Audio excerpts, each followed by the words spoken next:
You think there's trains in there? Yeah. I think it's something else. Let's do it. What do you think it is?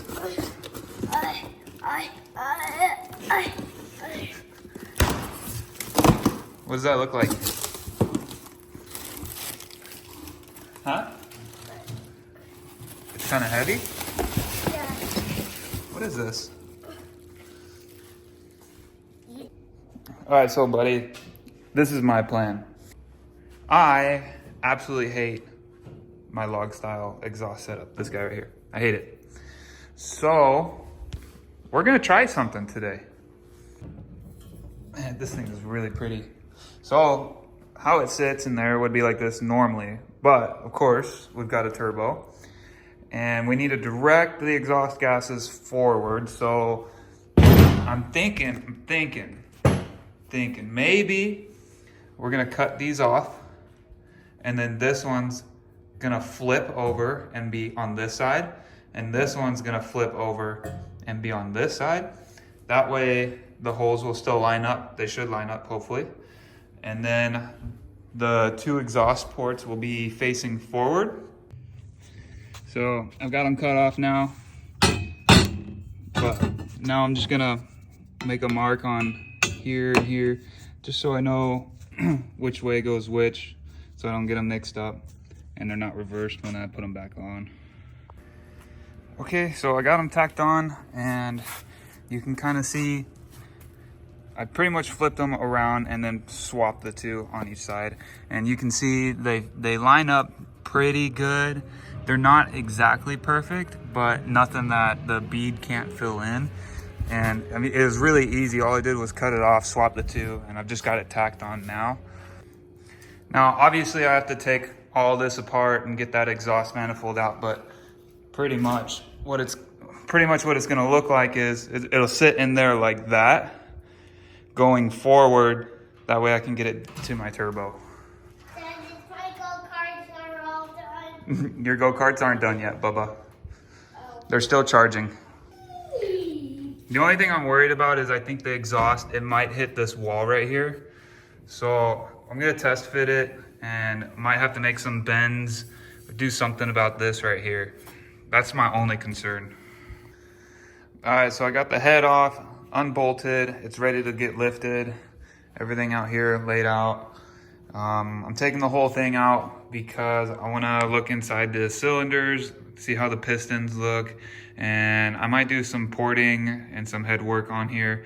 It's already ported, but it wasn't a very good port job, so I might go back and polish it, maybe even open it up more. And then I might see about doing the adapter where it's not this whole, it's like the whole thing instead of the little this little piece, whatever this is called, instead of there, and having a bigger opening, hopefully some more airflow, get more air into there.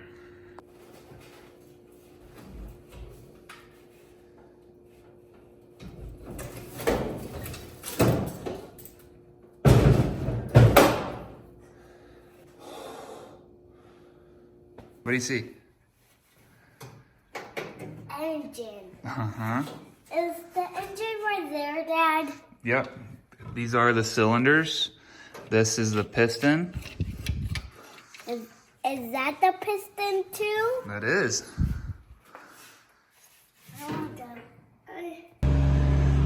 Just to show you a little bit of what I'm doing here, I pretty much just grinded this down flat, and then I'm gonna take a belt sander, and then that'll flatten it out and make it nice and level and flush. For this to sit on, I gotta cut off this chunk right here so that it sits nice and flat, and then I have all this open space. Drill a couple holes in these guys, drill and tap in here. This should be good to go, and obviously clean it. Probably gonna put dual valve springs in the head. All right, so the adapter's cut. I'm gonna take a belt sander to this, make sure it's nice and flat. And I've marked out where I need to cut open on the intake. Pretty much just made the hole, lined it up, made the hole where I wanted to go. This is where the old one sat. You have to shift it to the right just a little bit because there's this spot right here that you need to fill. All right, this is where I'm at now. I think it's looking pretty good. I got these all smoothed out, all the edges smoothed out. I went a little too much right here, but That's okay, it'd still be covered. Pretty much all I have left to do is belt sand this surface flat, drill and tap my holes, which I think I can still reuse this one, which is great. So I'll drill and tap a new one here, and then we should be good to go. All right, day 2.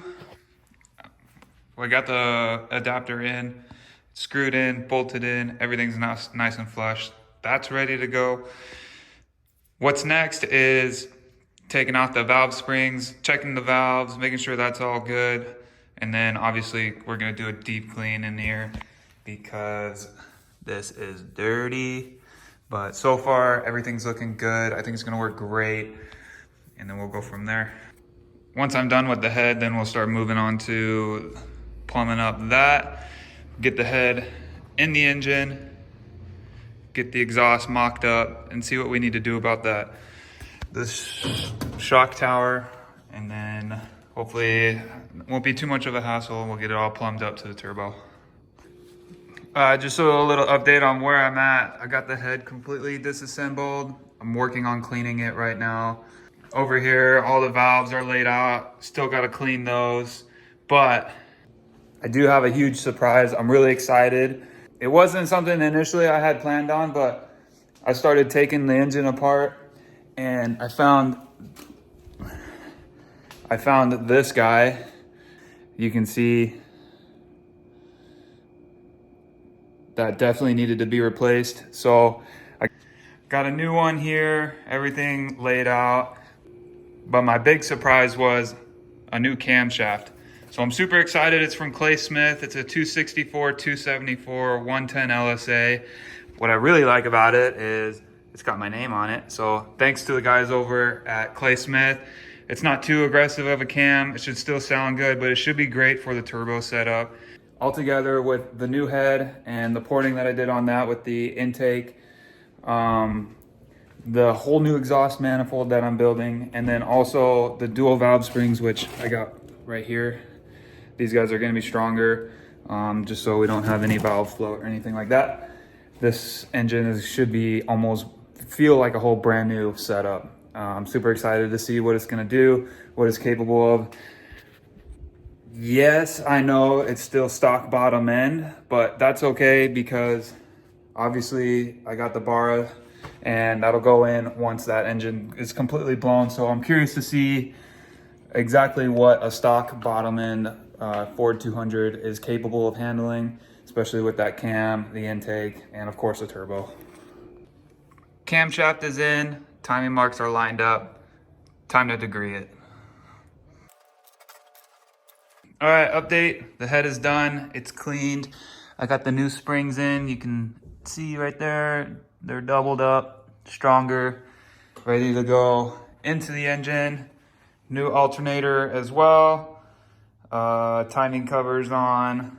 Okay, I got the new cylinder head in. I'm not really recording me doing the installation of things just because it's not that exciting, but gotta torque the head studs down.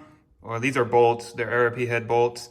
If you're building the 200, don't forget this one gets Teflon tape on the end of it because that is on the other end of that bolt is an oil galley, oil passageway, I don't know. So valve cover's on, the Holly is on, and I'm mocking up the manifold right now. Some problems that I had was this right here was hitting my alternator. So I had to modify this a little bit and shorten that length. And then over here as well, so right here, this guy was hitting this part of the strut tower. Essentially what I had to do was take this runner here and make it a little bit shorter. It just barely fit. So there's room here now and it's not hitting this as well. So pretty much I got one more in the back. That's another thing that I gotta work on. Back here, this runner was hitting the starter. So I'm gonna brake on 45 out and it's gonna come back down this way and then tie into down there, right there. Hard to see. I know it's kind of hard to explain, but once I get it all together, it'll make more sense.